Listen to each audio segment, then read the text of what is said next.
Bismillahirrahmanirrahim. Segenap pengurus kajian Mahfaza yang saya cintai pasti sudah hadir lebih awal untuk mempersiapkan semuanya.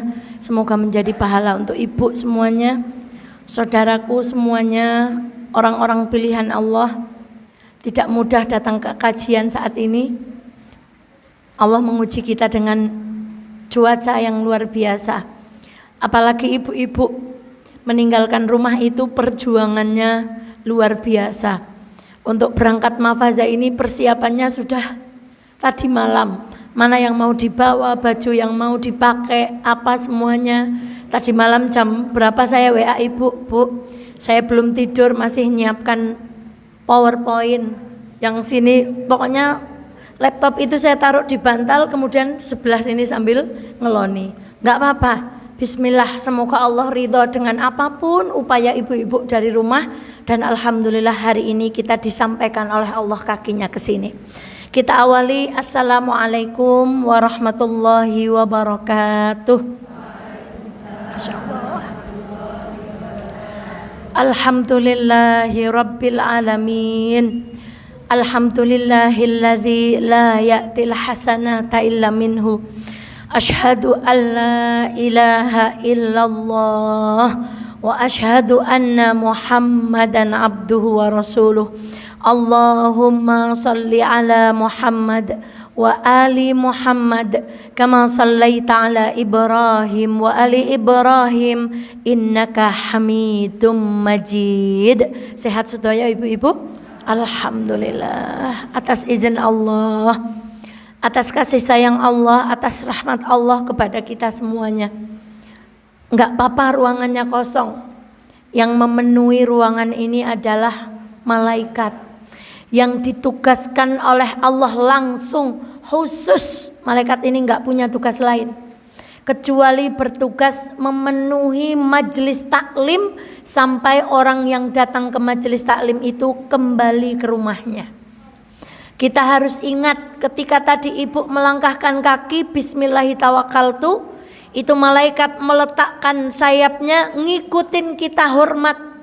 Kemudian di ruangan ini kata hadis itu bertumpuk-tumpuk malaikat itu ibu, sampai ke arsy-Nya Allah.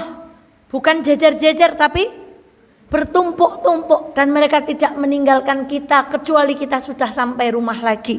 Maka insya Allah kita memohon kepada Allah, langkah kaki kita tadi yang kanan meninggikan derajat, yang kiri semoga berguguran dosa kita dengan melangkah ke sini. Salawat dan salam semoga senantiasa terlimpah kepada baginda Muhammad sallallahu alaihi wasallam. Ibu, datang kepada Rasulullah Shallallahu Alaihi Wasallam kisah-kisah yang luar biasa dari Al-Quran. Salah satunya adalah kisah Qarun ketika mendapatkan kenikmatan. Masya Allah. Qarun itu kaya raya, kuncinya dipikul, ibu sudah hafal ceritanya. Namun ketika diingatkan, Qarun, mau kamu berbuat baik sebagaimana Allah telah berbuat baik kepadamu. Kata Qarun, Qul innama utituhu ala ilmin indi. Saya nih kayak gini bukan karena Allah nih. Saya bisa kayak gini hari ini nih karena ilmu saya sendiri, kata Qarun. Jadi salah besar ketika kita mendapatkan nikmat lalu kita berkata, wah acara ini sukses gara-gara saya, gara-gara peran saya. Ini kalau nggak ada saya acaranya bubar dan seterusnya. Itulah caranya Qarun menyikapi nikmat. Tapi ketika Nabi Sulaiman, tadi nonton kartun Nabi Sulaiman ya dek? Terus ketika Nabi Sulaiman berbicara dengan semut, Nabi Sulaiman berdoa, Rabbi auzi'ni an ashkura.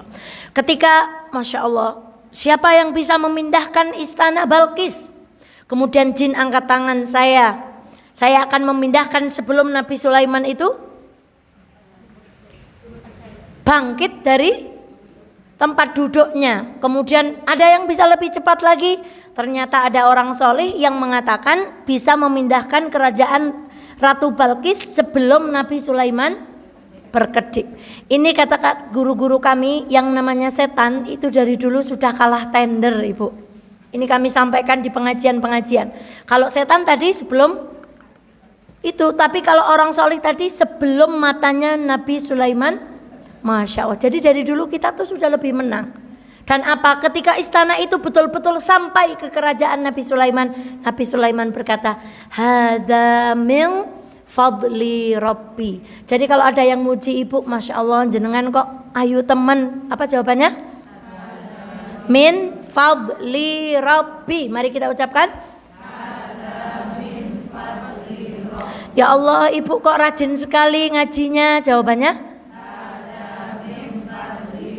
Masya Allah, ibu kok keluarganya kok terlihat sangat nyaman, sangat tentram, sangat sakinah. Jawaban kita semuanya, hadza min fadli rabbi. Ibunda sekalian yang dirahmati oleh Allah, saya awali dengan gambar apa ini, Bu? Gambar tempe. Allah. Ini insya Allah sudah ada di HP ibu semuanya. Kisah nyata penjual tempe yang dibuat oleh Allah lupa. Entah lupa naruh raginya, entah kurang anget tutupannya karena musim hujan seperti ini misalnya. Tiba-tiba ketika tempe mau dijual itu masih apa, Bu? Masih mondol. Dulu kecil saya sering bikin tempe, Bu. Kalau di desa dulu mohon maaf memang betul-betul diludruk pakai kaki. Tapi insya Allah di desa itu sentoran apa, Bu? Airnya itu nyentor begitu besar. Jadi insya Allah tetap bersih karena belum ada alat seperti sekarang zaman dulu. Kemudian cari daun untuk membungkusi itu, Bu. Kemudian talinya itu kalau sekarang pakai apa ya, bambu apa, dulu talinya itu pakai rumput yang panjang-panjang itu loh, Bu. Masya Allah. Bikin tempe. Qadarullah belum matang. Lalu penjual tempe ini berdoa kepada Allah. Ibu kalau sakit berdoanya pengen apa? Pengen cepat sembuh. Kalau diuji sedang sulit ekonomi berdoanya kepada Allah, fokusnya di apa? Masya Allah. Ketika kita diuji oleh suami atau anak atau keluarga, kita fokus doanya di mana, Bu? Sama seperti penjual ini, fokus doanya itu enggak yang lain. Karena merasa satu-satunya jalan rezeki itu hanya itu. Maka ya Allah tolong matengkan dong tempe saya. Masya Allah. Terus kalau enggak matang gimana? Enggak dapat uang dan seterusnya dan seterusnya. Tetapi laki-laki perempuan ini tetap berangkat untuk jualan tempe.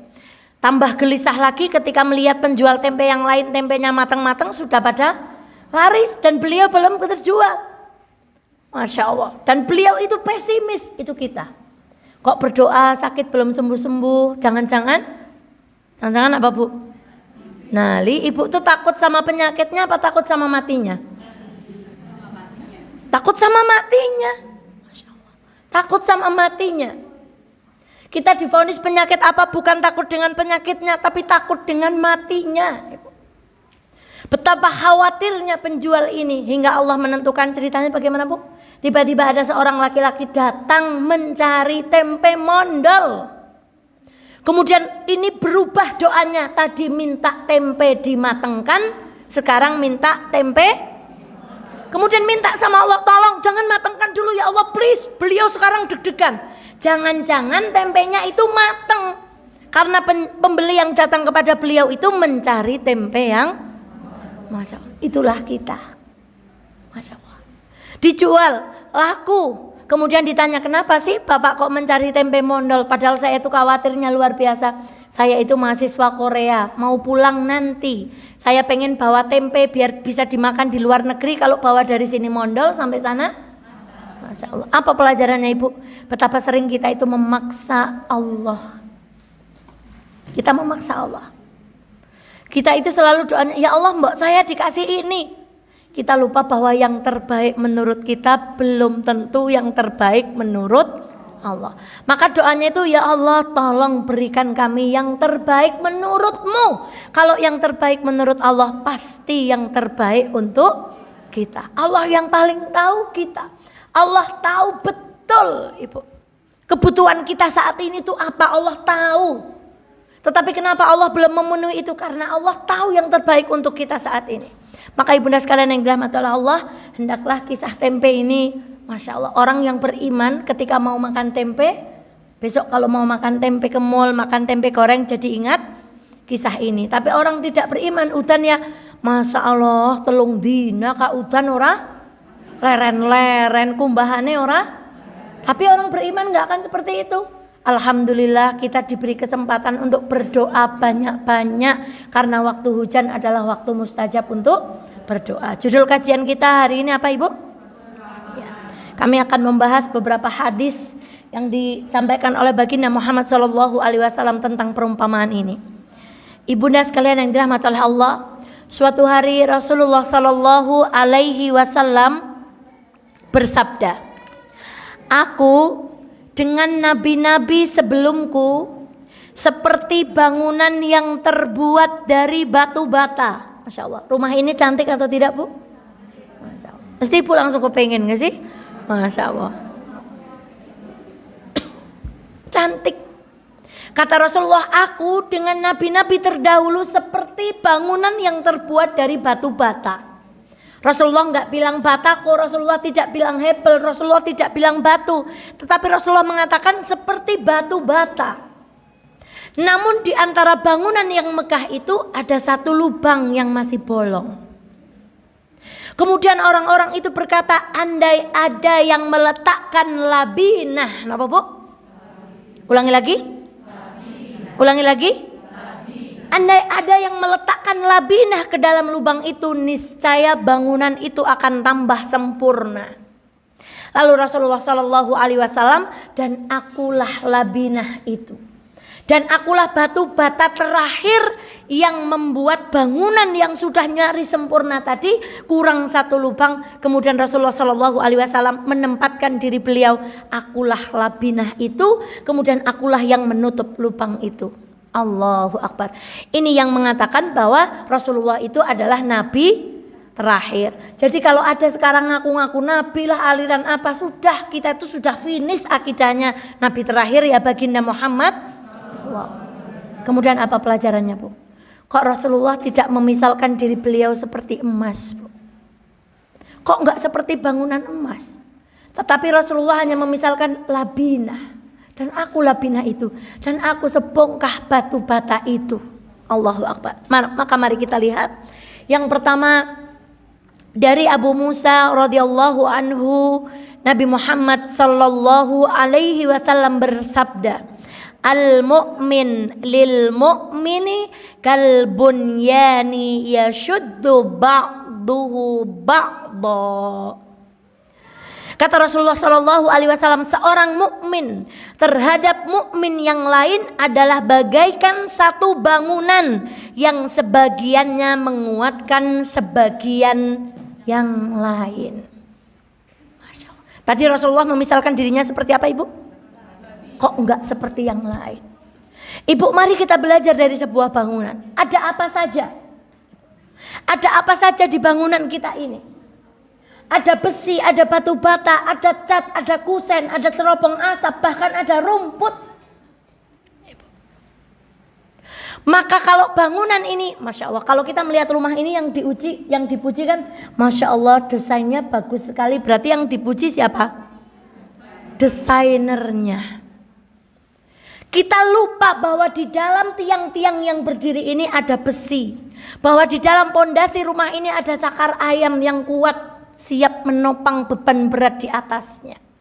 Maka ibunda sekalian yang dirahmati oleh Allah, tidak mungkin semua orang menjadi ketua, tidak mungkin semua orang jadi pengurus, tidak mungkin semua orang jadi Bu RT, Pak Lurah. Harus ada dokter, harus ada pasien, harus ada apoteker, harus ada cleaning service, harus ada ahli gizi, harus ada satpam pasien dan seterusnya.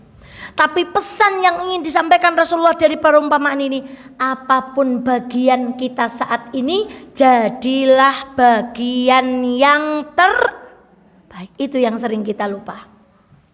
Coba kalau pasir nggak mau di dalam, nyong ya mau nang jero raketon, nyong ya gak metu. Kemudian kata besi, enak aja, kalian semua nggak mungkin berdiri kecuali ada aku yang menopang pondasi ini. Besinya juga nggak mau kalah, saya juga maju mau menyongol. Kemudian kapurnya nggak mau, semennya nggak mau, semuanya nggak mau, osoknya, blandarnya, kusennya, kancingnya, semuanya mau menonjolkan diri. Kira-kira rumah ini jadi apa Ibu? Itulah bagian indah dari Islam Ibu. Tadi malam kami menyimak ceramah Ustadz Adi Hidayat Ibu. Beliau berkata begini, suatu hari Khadijah itu memasak makanan, sedangkan Rasulullah Shallallahu Alaihi Wasallam itu dalam keadaan berpuasa. Lalu melihat istrinya memasak makanan, Rasulullah Shallallahu Alaihi Wasallam ketika dipanggil, Rasulullah berkata, aku sedang tidak puasa. Aku sedang tidak puasa. Tetapi ketika Khadijah tidak punya makanan untuk dimakan, Khadijah bingung gimana nanti kalau Rasulullah itu. Kemudian ketika bertanya Rasulullah menjawab apa? Aku sedang berpuasa. Masya Allah. Maka ibunda sekalian yang dirahmati Allah, inilah kehidupan yang sesungguhnya. Maka ibu, Allahu Akbar, ini loh, kita dalam kehidupan rumah tangga pun seperti ini. Enggak suami maju, ibu pun ikut semuanya, mau menyelesaikan semuanya. Salah satu, bukankah Rasulullah mengajarkan kalau kita mengadakan perjalanan 3, satunya harus apa, jadi apa? Pemimpin. Kenapa bu? Kalau kita nggak milih ketua rombongan, nanti semuanya mau sendiri-sendiri. Coba mohon maaf saya cerita tentang haji sedikit. Nanti pengen ada yang lempar jumroh gasi, pengen ada yang lempar jumroh roto awan, pengen ada yang lempar jumroh sendiri. Di situ kita diuji. Ada yang pengen nafar sani, ada yang pengen nafar awal. Padahal dari Indonesia kita sudah sepakat memilih ketua regu, ketua rombongan, dan pembimbing dari setiap masing-masing kelompok kita. Tapi setan gak mau diam. Maka harus ada yang memimpin ibu perjalanan 3 orang, yang satu harus diputuskan. Sebab kalau enggak pergi meng di sing siji meng Banjar, sing siji meng Batur, sing siji meng Purwokerto wae, enggak jadi. Maka ibunda sekalian yang dirahmati oleh Allah, tidak harus semua orang itu muncul. Maka kalau apapun posisi kita hari ini, jadilah bagian yang terbaik. Kalau ibu chat, jadilah chat yang terbaik. Chat anti bocor, kenapa bu? Ya, ceramah ini mengandung iklan ya bu, mengandung iklan. Bu. Kalau ibu adalah besi, cari besi yang ukurannya SNI. Kalau ditawari penjual besi 8, jangan manut 8 tok, tapi ditanya full atau tidak, lagi-lagi mengandung iklan bu. Jadi jadilah bagian yang terbaik apapun sekarang kita, apapun. Dan kemarin kita ngaji di Al-Arqam, kadang-kadang terhadap kebaikan kita itu hanya dilewati. Kita itu hanya menjadi perantara, talang, membuat orang itu milih. Ibu, Mbak Eva punya cita-cita. Ibu kalau parkir di situ becek toh. Kemarin kita sudah memohon kepada Allah di kajian hari Jumat. Mbak Eva punya cita-cita, pelan-pelan dari sebagian uang infak kita kumpulkan, insya Allah kita bisa maafin halaman itu. Aminnya yang semangat bu. Dan ketika Mbak Eva melontarkan itu, Allahu Akbar, ada hamba Allah yang menitipkan amal kepada Mbak Eva. Dan beliau pesan, tolong sampai saya mati, jaga.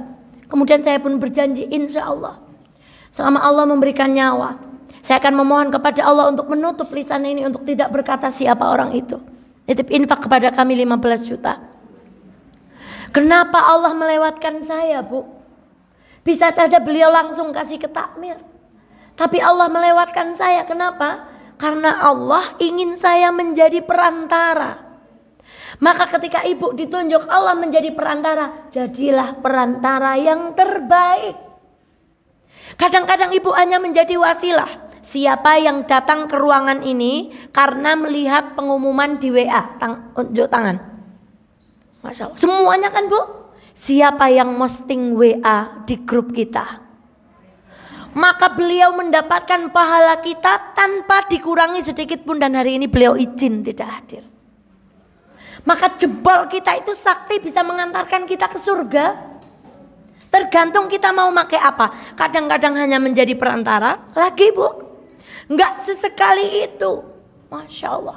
Tadi pagi lagi guru TK Aba dan SD Aisyah Garung itu mau pelatihan metode Umi di MI Meran. Ibu bisa bayangkan dari Garung ke Meran. Allahu Akbar. Kemudian saya bilang sama ibu penasehat, bu, nanti guru-guru mau datang.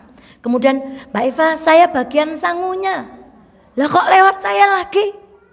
Kok tidak langsung dikasih kepalanya? Kok enggak langsung dikasih bu gurunya? Karena lagi-lagi Allah kadang-kadang sayang kepada kita. Ibu, bersyukurlah kalau kita itu jadi perantara kebaikan. Itu tanda bahwa Allah masih peduli dengan kita. Kalau Allah tidak peduli, maka jidor. Kadang-kadang jadi perantara, kadang-kadang jadi wasilah. Bu, nun sewu mafazasi masjidnya pundi. Kemudian tukang warung di pinggir sana menunjuki di situ. Tukang warung di pinggir jalan sana dapat pahala atau tidak? Dapat, Bu. Dan suami ibu tadi ada yang mengantar, nanti ada yang jemput. Tidak berkurang sedikit pun pahala beliau. Gak mungkin kita sampai sini kalau gak dikasih nafkah untuk beli bensin. Kalau gak diizinkan, gak mungkin. Maka beliau pun mendapatkan, Masya Allah, yang kamera, yang karpet, semuanya. Alangkah indahnya Islam, tidak mengajarkan diri kita menjadi egois. Dan kadang-kadang kita pun dipilih Allah untuk menjadi pelaku kebaikan itu. Maka ibunda, perumpamaan pertama kata Rasulullah, kita ini seperti bangunan. Maka apapun posisi kita saat ini, ada besi, ada bata, jadilah merek terbaik.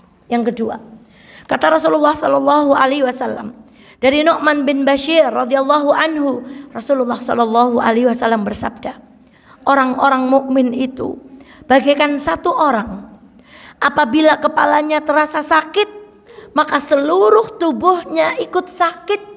Tidak bisa tidur dan panas. Hadis riwayat Muslim nomor sekian-sekian. Ibu, kalau giginya sakit, ada yang sedang diuji giginya sakit? Larang banget mboten nonton sing niliki, Ibu. Niku jenenge lara untu. Semuanya ikut sakit, Bu. Wajahnya mau sulit, mau senyum jadi apa? Jadi sulit. Mau kemana-mana nggak semangat. Itu kita. Mestinya kalau ada Masya Allah, kemarin qadarullah ada longsor nggih Bu. Semoga tidak ada korban jiwa. Informasi tidak ada korban jiwa nggih. Masya Allah Ibu. Itu kita minimal mendoakan. Itu bentuk bahwa kita itu berempati. Maka ibunda sekalian, ketika ada amal-amal yang kita ingin sedekah ke Palestina, sering ada setan-setan berkata, ngapain sedekah jauh-jauh? Wong sing cepak we gen ana sing. Lah kita kan gak cuman ke sana, tapi yang dekat sudah kita dahulukan insya Allah. Kenapa toh kita, seberapa toh infak kita untuk saudara kita di Palestina? Kalau dikurskan ke dolar, ke duitnya dewek ukur oleh, Masya Allah, sekarang $1 berapa Bu? 14.000. Nah kalau kita infak 100.000 berarti hanya jadi berapa dolar? Lah nek nggo tuku apa-apa nang kanan njur ukur oleh apa? Karena kita ingin berempati. Yang sana muslim, yang sini muslim. Sana diserang, sini juga ikut sakit. Maka ibunda sekalian yang dirahmati oleh Allah, itu perumpamaan selanjutnya. Perumpamaan yang ketiga. Kata Rasulullah Sallallahu Alaihi Wasallam, sesungguhnya perumpamaan mukmin itu seperti lebah. Garis bawahi karakter lebah. Tidak makan kecuali yang baik. Karakter pertama. Kedua, dia tidak mengeluarkan kecuali juga perkara yang baik-baik. Karakter ketiga, bila hinggap di suatu tempat, maka ia tidak mematahkan atau merusakkan tempat yang ia hinggapi. Kita bayangkan kupu-kupu. Ibu, kupu-kupu kalau mencolok di kembang mengambil madu, kembangnya ikut rusak atau tidak? Beda dengan manusia. Mengambil tambang, emasnya diambil, alamnya bagaimana Bu? Rusak. Mau ngambil ikan saja nun sewu, semoga tidak ada lagi di Wonosobo. Nun sewu pakainya apa Bu? Setrum dan mercon. Itu bukti manusia itu berbuat kerusakan. Kita sering merusak alam, Ibu. Ayo belajar. Mbak Eva mengajak Ibu di rumah sampahnya dipisahkan. Sampah basah dan sampah kering. Sampah basah bisa diurai, sampah kering dibakar. Polusi Mbak Eva, yang penting kita sudah ada upaya untuk memisahkan. Gondeng wis tekan kana dicampur maning. Ya memang kebijakan pemerintah kita baru seperti itu. Tapi kita orang beriman sudah berupaya dari mana? Dari rumah. Syukur-syukur yang bed kerdus, yang bed botol susu dikumpulkan ketika ada tukang sampah lewat, kasih sampahnya. Ibu uwek-uwek di saku, kasih juga uangnya. Syukur-syukur bawa piring isinya apa atau kerdus isinya apa, kasih apa. Ini himbauan bahwa kita mendukung program pemerintah Ibu. Ayo kita pisahkan sampahnya. Jadi karakter lebah kemana-mana nggak bikin kerusakan. Ibu di kantor nggak bikin masalah, di rumah tidak bikin masalah, di pengajian tidak buat masalah, dimanapun kita berada kita nggak buat masalah. Itu karakternya lebah. Jadi kalau kita di pengajian kok anteng, sampai rumah kok bikin ulah, sudah lebah atau belum? Belum. Di rumah anteng kok sampai kantor bikin ulah, kita bukan lebah. Lebah itu di mana-mana dia itu menjadi kebaikan, nggak pernah merusak. Kira-kira mertua ibu bahagia nggak punya menantu seperti kita? Bahagia mboten Bu? Bahagia? Insya Allah bahagia Bu. Kira-kira tetangga kita seneng nggak sih punya tetangga kayak kita? Saya yang paling takutkan itu dukun Bu. Bukan takut sama dukunnya, tapi dukun itu biasanya tetangga sebelahnya itu tidak percaya. Tapi yang datang kepada dukun itu orang mana? Itu yang paling saya takutkan pada diri ini Bu. Jangan-jangan nih yang mulang ngaji ini kayak dukun. Tetangganya sendiri nggak ngandel, nggak sayang, nggak mau dengerin. Justru orang yang jauh-jauh mau mendengarkan. Jadi kita jangan seperti dukun yang tetangganya itu merasa risih dengan kita. Tapi orang di luar sana, ya Allah jenengan apikan temen ya Allah. Padahal kita itu dibenci oleh tetangga kita. Maka itu seperti apa Bu? Coba dukun ada tetangganya yang ngandel? Tidak ada. Maka saya beberapa waktu yang lalu itu mengikuti pesulap merah Bu. Ibu tahu pesulap merah? Kalau nggak tahu saya kasih tahu. Bagi saya, beliau adalah orang yang sedang menegakkan tauhid. Dan dakwah yang paling utama di muka bumi ini dakwah kepada apa Bu? Dibongkar semuanya. Bagaimana jarum itu bisa keluar dari telur, bisa keluar dari mulut. Kenapa kok ada susuk itu Bu? Bagaimana cara memasang susuk jenis apa-apa. Beliau bongkar semuanya. Allahu Akbar. Bagi saya dakwah beliau itu luar biasa. Meskipun penampilan beliau itu rambutnya pakai wig merah, bajunya itu merah. Mengapa disebut? Lu Maifah ngaji kok malah ngomong ke pesulap merah? Karena ada hubungannya dengan tauhid. Jadi jangan sampai kita ini kayak dukun sing wong seseh orang ngandel, sing kang kadoan pada masa jeneng pada tindak pundi mau ke tempat orang pintar. Padahal orang sekampung situ ndak tahu kalau yang didatangi itu adalah orang pintar. Kita nggak boleh seperti itu. Dan mukmin, masya Allah, makannya itu barang yang masya Allah. Kemarin kajian di Al-Arqam.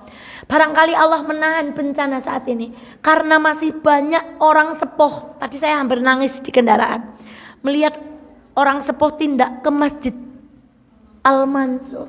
Pengajian apa Bu? Nggak pakai kaos kaki kayak Ibu, nggak pakai baju kayak Ibu, nggak pakai jaret, pakai kebaya. Kodongnya masih yang begini. Ibu ingat gendong jaret isinya tas, angger mau bayar wel begitu Bu. Tapi mengapa Bu? Sebegitu sepuhnya, renta, keriput kulitnya, keikhlasannya untuk memenuhi panggilan Allah itu luar biasa. Hujan dan beliau naik angkot, bukan berkendara seperti Ibu. Maka kita yang masih muda, kalah sudah sedekahnya, kalah sudah rekaatnya, kalah sudah amalnya, kita harus lebih semangat lagi. Karena barangkali orang-orang seperti beliau yang justru istighfarnya itu diterima oleh Allah, saking hatinya itu apa Bu? Kadang-kadang sampai tempat pengajian ya cuman apa Bu? Karena orang yang tidur di pengajian pun tetap mendapatkan rahmat, karena ada yang lain yang tidak tidur. Maka yang ngantuk-ngantuk ini bersyukur pada yang tidak ngantuk, karena dengan yang tidak ngantuk ini kita mendapatkan rahmat. Jadi boleh nggak ngantuk di pengajian? Boleh nggak ngantuk di pengajian Bu? Boleh dulu, sekarang nggak boleh. Boleh nggak sholat? Boleh dulu, sekarang nggak boleh. Boleh nggak pakai jilbab? Yang biyen prike maning wong zaman biyen nek siki ora oleh nek orang godhong. Keikhlasan yang luar biasa. Kadang-kadang pakai kol buntung, nggak tahu mungkin ustadznya menyampaikan apa. Kami pernah mengisi masjid jami, isinya tuh pensiunan semuanya. Ketika turun dari mimbar, simbahnya itu tanya, "Bu, wayahe pinten?" Masya Allah. Kula yang jare sedikit mandan, ya Allah berarti nyong rupane Pol. Mana ditakoni napa Bu? Tapi saya nggak mau, otak saya berpikir seperti itu. Masya Allah simbah ya. Yang menyampaikan materi saja beliau mungkin udah nggak jelas. Kayak ibu kalau ngantuk, Mbak Eva pertamanya hitam, lama-lama abu-abu, lama-lama menghilang, gitu Bu. Nanti ketika pengajian selesai, ustadznya muncul lagi. Nanti ibu cerita di Mahfaza ada ustadzah sakti. Bisa apa Bu?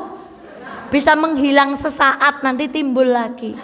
Bayangkan ibu, nggak bisa membedakan muda, tua, apalagi materinya. Tapi keikhlasan itu yang membuat Masya Allah. Maka mungkin ada orang di Wonosobo yang tidak pernah tercampur sedikit pun barang haram Bu. Kemudian mereka beristighfar, menahan longsor yang akan dilongsorkan Allah gara-gara istighfar mereka. Atau bisa jadi ada pendosa, orang yang bermaksiat, kemudian mereka menangis kepada Allah minta ampun. Bisa jadi istighfarnya mereka yang menahan bencana yang Allah akan timpakan kepada kita. Maka ibunda sekalian yang dirahmati oleh Allah, nih, bahwa makan yang baik, orang yang makan yang baik, ingat kembali kisah Imam Syafi'i yang kemarin kita ceritakan. Betapa perlunya kita makan tidak hanya halal tapi juga Masya Allah, tayyib, berkah. Allahu Akbar. Jadi lebah itu hanya makan yang baik karena makannya hanya apa? Keluarnya juga hanya yang, coba ini nasihat dari A.A.Kim. Teko hanya mengeluarkan isi teko. Kata-kata mencerminkan isi hati. Hati yang baik akan mengatakan yang baik, begitu pula sebaliknya. Dan mulut teko itu lebih besar dari yang buat nyentor banyunya atau lebih kecil Bu?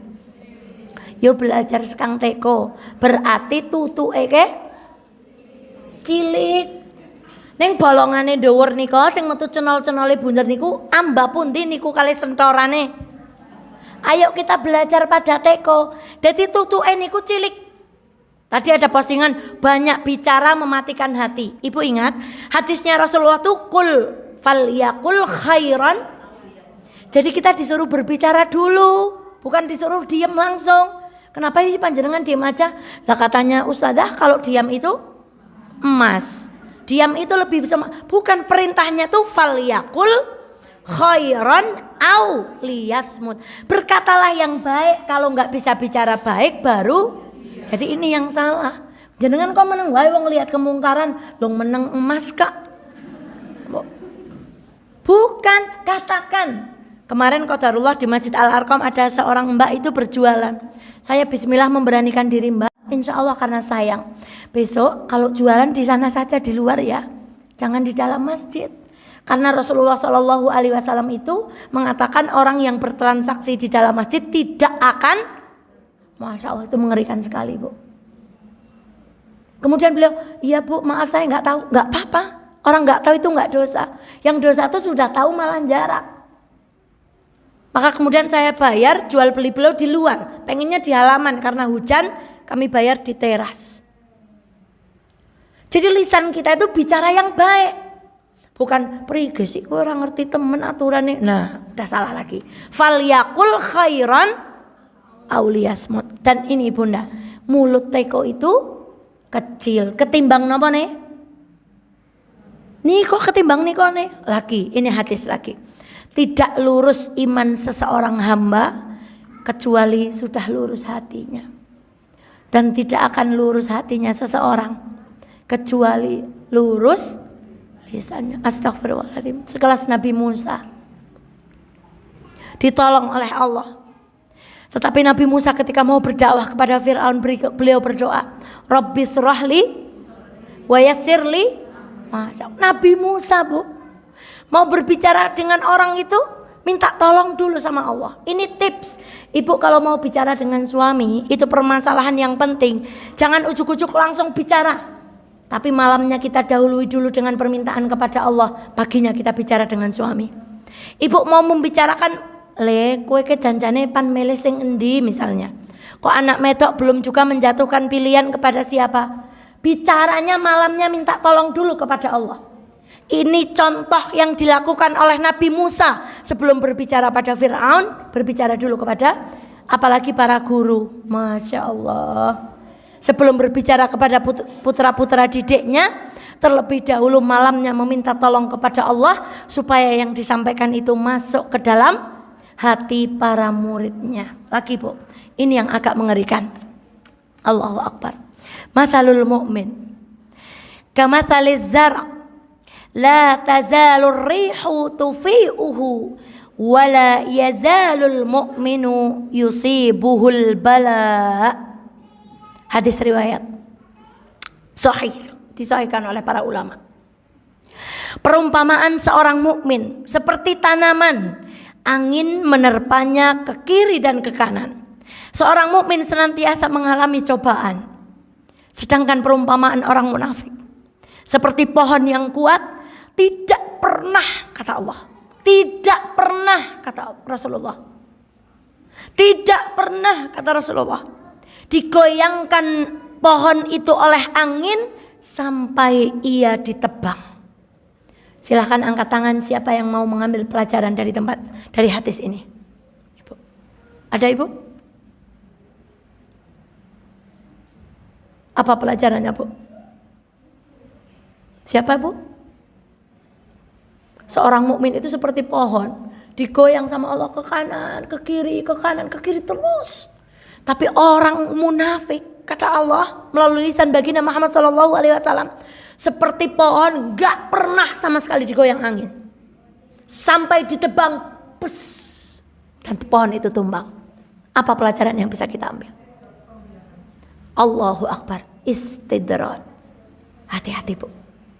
Jadi ketika kita diumpamakan seperti pohon, pahami bahwa pohon itu akan selalu diterpa angin. Dan kita tahu pohon yang tinggi anginnya semakin. Ibu ingat kan? Ketika monyet itu diuji dengan angin yang begitu besar, gocelannya gimana? Surutepa, getapel, cekelannya karo Gusti Allah. Kemudian anginnya dikurangi lagi. Monyetnya mulailah ora patia gede kaya wingi. Cekelane nggo tangan siji tok.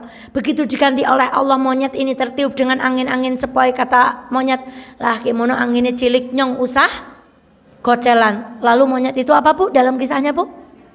Jatuh. Kita cek Nabi Muhammad itu sepanjang hidupnya diuji berapa kali. Nabi Yusuf, Nabi Ayub, Nabi Yakub sampai buta matanya menangisi putranya. Nabi Ayub diuji sampai habis semuanya kecuali tersisa lidah dan matanya. Nabi Yunus dimakan ikan. Saya kalau nonton National Geographic itu, kemudian ada ikan apa yang paling besar itu Bu? Kemudian saya ingat, ya Allah, mbiyen prike. Nabi kok ditelan dan hidup atas izin Allah. Kemudian ketika tadi pagi nonton sama anak-anak Nabi Sulaiman ngomong sama semut. Masya Allah, alangkah besar karunia Allah kepada Nabi Sulaiman. Makanya tidak ada kekayaan yang melampaui kekayaan Nabi Sulaiman. Tidak ada kerajaan yang melampaui kerajaan Nabi Sulaiman. Alangkah indahnya. Tetapi ujiannya, Masya Allah. Maka ibunda, pas sekali dengan kajian kemarin, bagian dari kasih sayang Allah adalah kita akan diuji. Tidak ada orang tidak diuji. Ibu silahkan angkat tangan. Ada yang hari ini angkat tangan di dalam hati. Ada yang hari ini diuji dengan ekonomi, tapi tidak diuji dengan anak-anaknya. Anak-anaknya nurut, solihah, tapi diuji ekonominya. Ada yang anak-anaknya nakal, tapi suaminya penyayang luar biasa, orang tuanya penyayang luar biasa. Ada yang ekonominya mudah, tapi suaminya nguji. Semuanya Ibu, tidak ada yang diuji. Tetapi orang munafik, pohon itu enggak pernah digoyang sama sekali. Jadi ini loh Bu, maksudnya Rasulullah SAW. Jadi ini yang dimaksudkan permisalan tadi Bu. Bedanya ujian, azab dan istidraj. Ujian dengan azab sama-sama tidak enak. Tapi ujian itu ditimpakan kepada orang yang taat. Sedangkan azab ditimpakan kepada orang yang lalai. Sama-sama gak enak. Jadi kita gak boleh kepedean. Jenengan kena ngopo? Mbak Eva, alhamdulillah saya sedang diuji. Lah kita taat atau tidak? Kalau kita taat, Ibu silahkan bilang saya sedang diuji. Tapi kalau kita buka aurat, makanan halal haram gak peduli, gak pernah datang majelis taklim, uang gak pernah kita sedekahkan, itu bukan ujian, tapi apa? Azab. Sekarang bedanya apalagi dengan istidraj? Istidraj itu sama-sama diberikan kepada orang yang lalai, tapi bentuknya kenikmatan. Maka hati-hati omset kita naik, ketaatan kita tidak tambah naik. Hati-hati penghasilan kita dinaikkan, badannya disehatkan, tetapi amalnya tidak ikut naik. Hati-hati ibu semuanya dimudahkan. Kata sebuah artikel yang paling mengerikan itu adalah ujian kemudahan. Ya kan Bu? Ngopo-ngopo wae gampang ngepol. Maka hati-hati. Itu ibunda. Ibunda sekalian yang dirahmati oleh Allah. Kemudian perumpamaan selanjutnya. Ini agak panjang pembahasannya. Perumpamaan al-mu'minu mir'atul mu'min. Perumpamaan seorang mukmin adalah seperti apa Ibu? Cermin. Ada yang bawa cermin di dalam tasnya? Yuk sekarang biar tidak ngantuk, apa keistimewaan cermin itu? Siapa yang menyebutkan? Siapa yang mau berbagi dengan teman-teman? Kenapa Rasulullah memisalkan kita seperti cermin? Mengapa cermin Ibu? Apa Ibu? Jujur. Contohnya gimana jujur itu cermin? Sesuai dengan, tapi Ibu senengnya dengan cermin yang enggak jujur kan? Ya enggak? Ibu kalau ada cermin, kita kelihatan di cermin itu langsing, Ibu seneng enggak sama itu? Jenengan lah cerminnya aneh ya, jenengnya anak ngaca nang kene kan jadi lemu banget. Padahal kita ini udah diberi nasihat sama Rasulullah. Perumpamaan teman kita itu seperti cermin, cermin itu jujur. Bahkan Masya Allah kelihatan di cermin itu jerawat satu. Kalau kita dekatkan gimana Bu? Jebule ya flek, ya pori-pori yang besar ya Bu. Masya Allah. Kemudian ternyata jerawatnya itu ada bekasnya. Kejujurannya itu luar biasa. Yuk kita berlatih jujur dengan teman-teman kita. Lagi, apa lagi? Apa Ibu? Pandai menyimpan rahasia. Ibu kalau datang ke mall, yang bercermin di toilet itu orang berapa? Cermin ngomong-ngomong enggak? Tadi yang habis cerminan tadi itu Masya Allah itu mah koruptor. Cermin bilang-bilang enggak? Kita boleh membicarakan seseorang dalam rangka kita mencari solusi. Tapi kalau enggak. Apalagi Bu? Sekarang giliran Mbak Eva. Kalau kita ngobahkan tangan kanan, di cermin itu apa? Kiri. Kalau kita goyangkan tangan kiri di cermin itu apa? Betapa pandangan kita itu sangat Masya Allah relatif. Mbak Kai kok ngaji terus ya? Solihah. Mbak Kai ora tau ngaji ya? Nyambut gua we terus. Padahal kita yang ngaji karena bangga dengan ngajinya, bangunnya itu subuh ngepas. Tapi ada ibu nggak pernah datang ngaji karena dinas di sekolah sampai jam 3 sore. Nyong leng lironi ora iso ngaji, nyong bengi tangi mireng ke Ustadz Adi Hidayat dulu. Ada ibu terlihat dengan anaknya sibuk luar biasa, bukai ora tahu ngaji, ngomong tok. Ada ibu satu kelihatan ngaji terus, padahal yang ngomong ini untuk menebus tidak pernah ngaji. Gimana caranya di rumah, radio dan TV-nya itu selalu disetel apa Bu? Masya Allah, itu contoh. Lagi, terus apa lagi Bu? Ibu kalau bercermin di tempat gelap kelihatan nggak? Maka bercermin itu butuh apa Bu? Tempat yang terang. Kalau ibu nyorotin lampu ke cermin, lampunya balik kemana? Silau balik ke siapa? Begitulah. Famay ya'mal mithqala dzarratin khairan yarah wa may ya'mal mithqala dzarratin syarran yarah. Orang yang berbuat baik akan nemu, orang yang berbuat buruk pasti dibalas Gusti Allah. Lagi.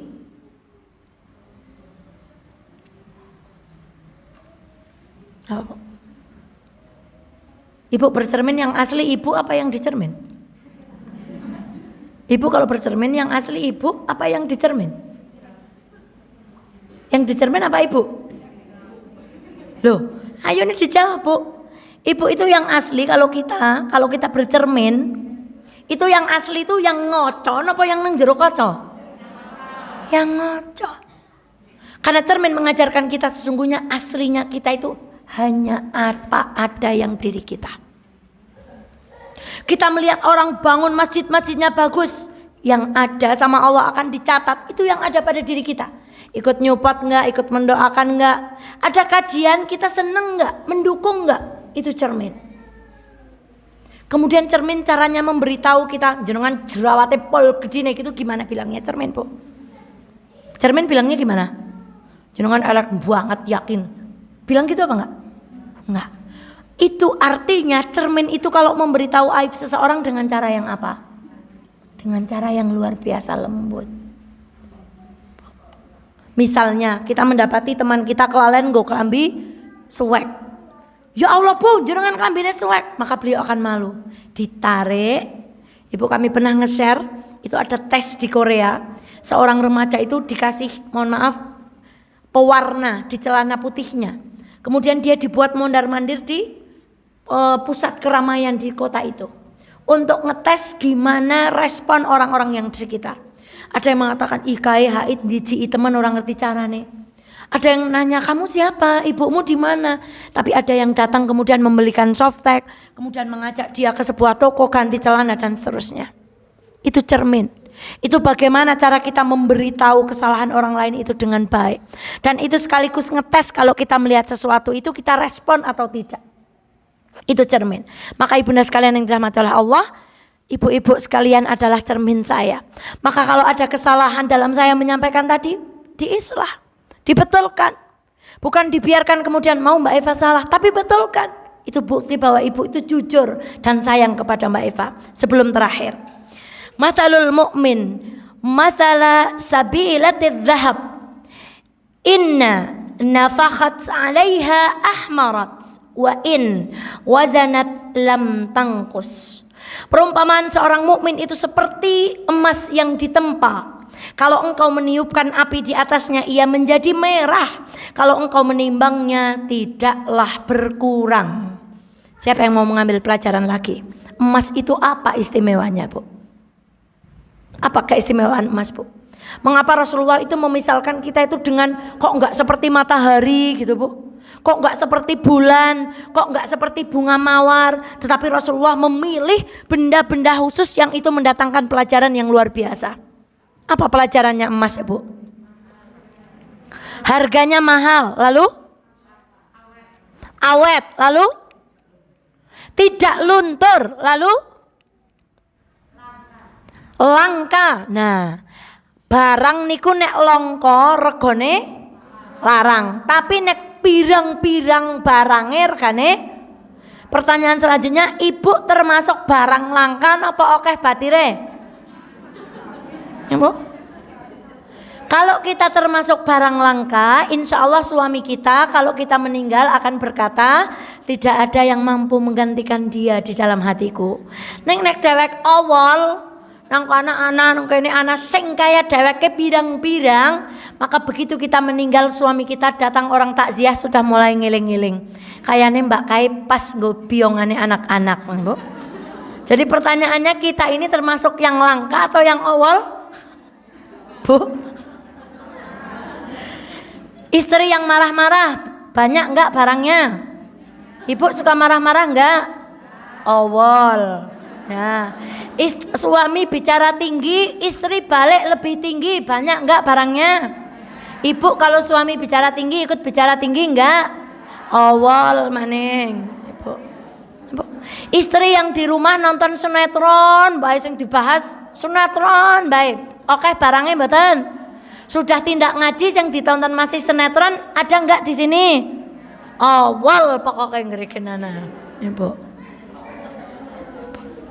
Langka. Lihat ini, Bu, selanjutnya Ibnu Taimiyah menasehatkan kepada kita, kebenaran itu bagaikan emas murni, setiap kali dibersihkan niscaya akan bertambah kebagusannya. Adapun kebatilan bagaikan emas palsu yang berkilau, apabila digosok niscaya akan nampak kerusakannya. Maka jadilah apa adanya. Ibu capek nggak jadi diri sendiri. Contoh, suatu saat ada acara, ibu menggunakan kebaya yang begitu ketat, harus menggunakan apa itu dalamnya, Bu? Korset, supaya terlihat apa toh? Kemudian supaya terlihat tinggi menggunakan apa? Wes nggo korset njur dhuwur. Supaya jilbabnya kelihatan apa? Sini rambutnya dikasih apa? Dikasih apa, Bu? Saya dengernya malah dikasih kol, Bu. Malah dikasih kol biar kelihatan cantik. Malah dengernya dikasih kol. Supaya wajahnya itu kelihatan cantik dikasih apa? Betapa tersiksanya orang hidup nggak apa adanya. Ibu, berias itu boleh tapi jangan berlebihan apalagi sampai melanggar syariat. Coba ibu sudah pakai lipstik, kalau mau makan nyokotnya bagaimana? Nuwun sewu, ibu sudah pakai bulu mata, kemudian ustadznya ceramah dan itu haru, ibu mau nangis aja dipertimbangkan. Nanti kalau nangis takut apa, Bu? Alangkah susahnya kita hidup itu enggak apa adanya. Dan pelajarannya lagi, jangan takut selama kita benar. Meskipun hari ini kita ditimpuk dengan hoax, dengan apa? Emas, meskipun kotor, kecegur telepong sekalipun, Masya Allah, kecegur lendut, kalau ketemu itu tetap emas. Tetapi perak meskipun kelihatan mengkilap, kalau digosok dikit janjane bener apa ora kelihatan. Maka hiduplah apa adanya dan tetap teguh pada kebenaran. Meskipun hari ini kita dihujat, tidak mudah bagi perempuan itu dihujat. Tapi kalau ibu yakin benar, kita suka bilang begini, biarlah waktu yang, nah itu biasanya orang sudah nggak punya alasan lagi mau ngomong apa lagi, ya udahlah biarlah waktu yang, ya mbak-mbak yang muda gitu ya statusnya, biarlah waktu yang tua-tua juga kadang seperti itu, Bu. Maka kita emas atau perak, emas. Dan emas pun karatnya berbeda-beda leres. Kita pengen emas karatnya paling. Dalam sebuah artikel, emas semakin karatnya bagus, harganya semakin mahal. Sapi semakin besar badannya, harganya semakin mahal. Burung semakin bagus suaranya, harganya semakin. Lalu harga diri kita di mana, Bu? Ilernya walet saja nuwun sewu harganya sekilo berapa? Jadi kita kalau mau saingan sama hewan sudah kalah. Hewan bertambah besar, bertambah mahal harganya.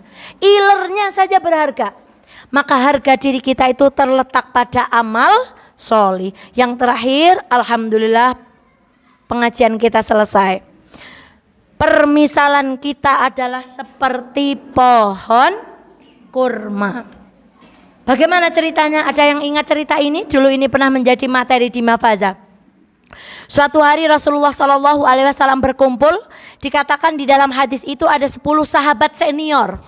Ya Abu Bakar, ya Umar dan yang lain. Lalu Rasulullah bertanya, tahukah engkau seorang mukmin itu dimisalkan seperti pohon yang gak pernah gugur? Siapa yang tahu pohon itu?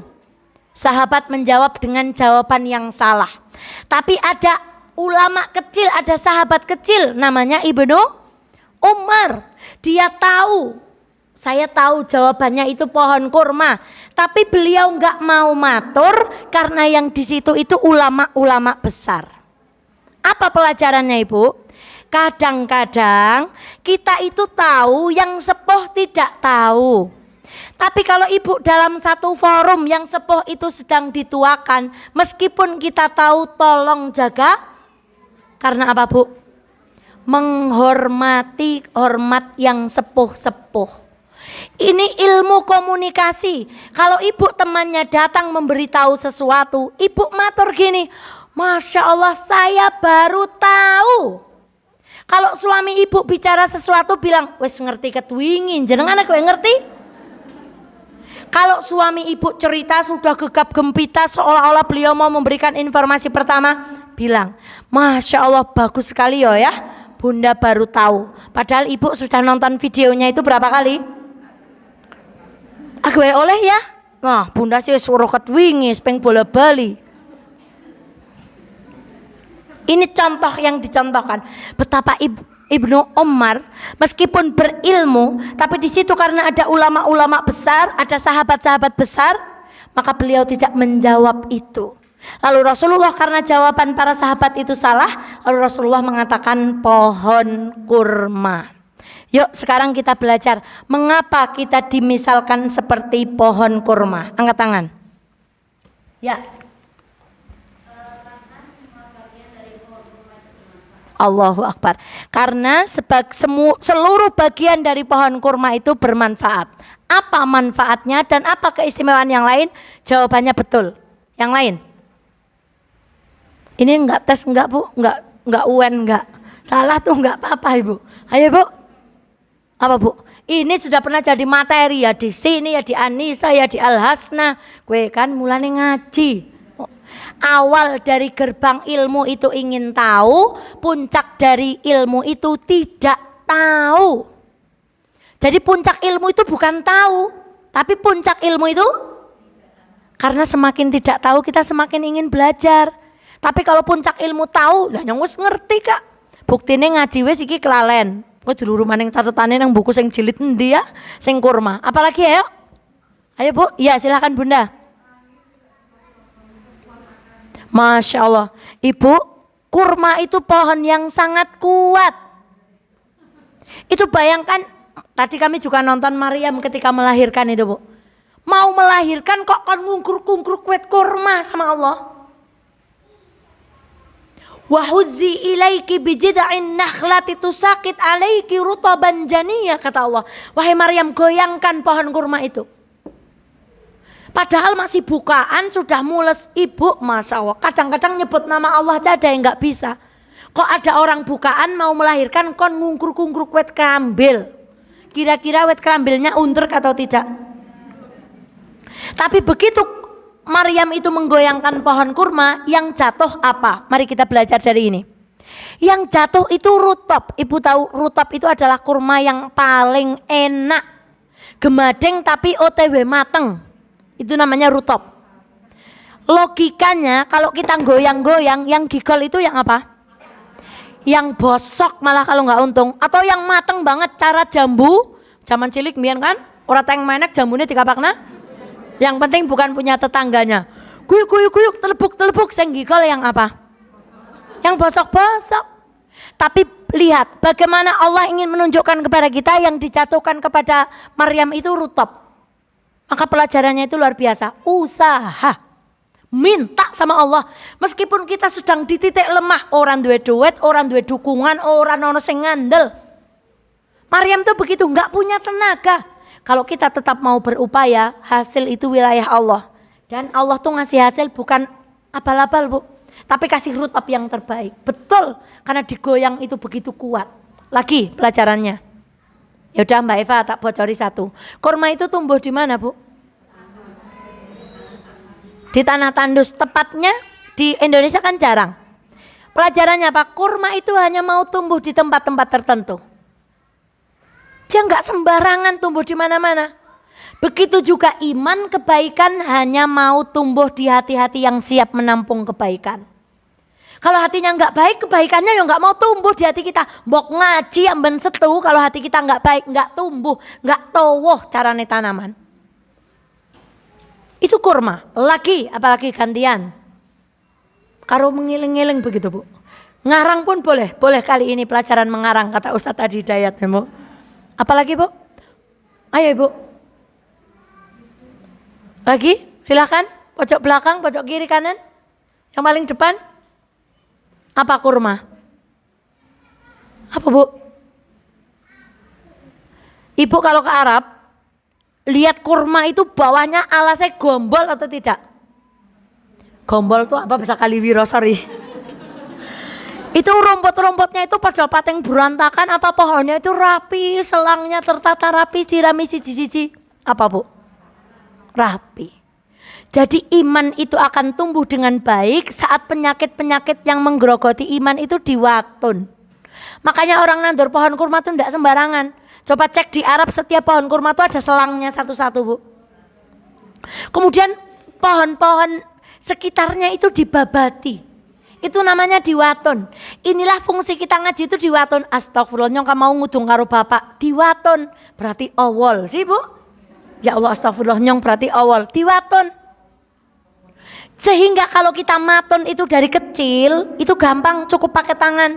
Tapi kalau penyakit hati kita sudah terlanjur mencokol kuat akarnya, kita kalau nyabuti bunga di pot kan cukup pakai tangan.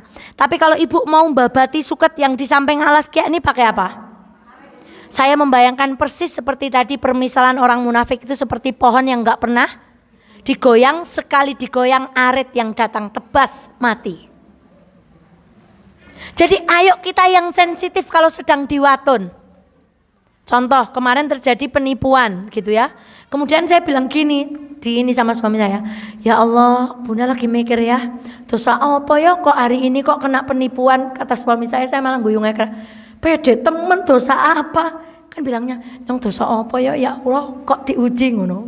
Kata suami saya, pede temen dosa apa? Dosane pirang-pirang. Itu contoh di waton kita didatangkan apa? Apalagi pelajarannya? Apalagi Bu? Dar.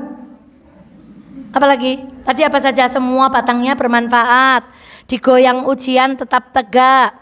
Tidak tumbuh sembarangan kebaikan itu kecuali di hati yang siap. Kemudian diwaton penyakit-penyakit yang kira-kira mengganggu pohon kurma. Kurma itu semakin matang semakin manis. Kalau masih pentil hijau itu Masya Allah sepetnya luar biasa. Abang itu sepetnya luar biasa. Sudah agak abang kematangan mulai ada manis-manisnya tapi sepetnya tetap mendominasi. Kuning itu sukari biasanya itu manis. Tapi tetap ada sepatnya.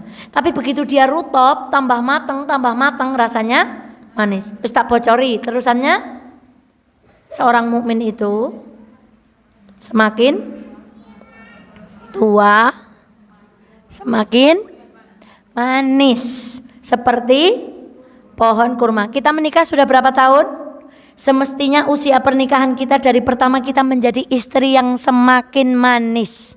Bukan secara penampilan saja, tapi juga akhlak. Orang sepuh semakin manis. Mbak-mbak semakin dewasa semakin manis. Jangan khawatir jodoh, Allah siapkan jodoh yang solih. Kalau kita solih. Ini yang depan-depan ini banyak yang muda-muda ini. Masya Allah. Jangan khawatir. Tapi pastikan kita tuh semakin bertambah umur semakin manis. Panjang umurnya, gitu Bu. Masya Allah. Anak wong umure kurang kan malah bersyukur nyong cok ora pati ya mudeng. Wong umure kurang kudune jatah karo bojone igen 3 tahun, gari 2 tahun. Kan malah alhamdulillah. Berarti nyong 2 tahun maning bareng karo bojone nyong gitu Bu. Kudune kan sedih. Jadi kita semakin bertambah umur, berkurang jatah kehidupan kita, sikap kita semakin apa? Manis. Bicaranya semakin manis. Kemudian pohon kurma itu akarnya apa? Kuat. Tangkainya menjulang kemana? Ke langit. Ini Al-Quran. Alam tara kaifa daraballahu mathalan kalimatan thayyibah. Tahu nggak sih Muhammad? Aku membuat permisalan di dalam Al-Quran. Ada kalimat yang baik. Itu seperti pohon yang baik. Asluha thabitun wa far'uha fis sama. Akarnya menghujam kuat di dalam bumi dan cabangnya itu menjulang ke langit. Tu'ti ukulaha kulla hinin bi'idni rabbiha. Setiap saat memberikan manfaat. Wa yadribullahul amthala linnasi la'allahum yatadzakkarun. Kalimat yang baik itu apa? Subhanallah, tahmid, tahlil. Tahmid bunyinya alhamdulillah, tahlil tasyahud, hauqalah, istirja. Yakin Bu? Kita harus hafal istilah-istilah itu. Mari kita awali dengan bacaan basmalah. Kita tutup dengan bacaan hamdalah. Mari kita bertasbih subhan, takbir, Allahu Akbar, tahlil, istirja, hauqalah. Ini kalimat thayyibah. Dan tahu permisalan kita? Setiap kita mengucapkan kalimat ini, mengucapkannya di bumi. Kemudian kalimat ini diangkat oleh para malaikat ke arsy-Nya Allah, menyebutkan orang yang mengucapkannya.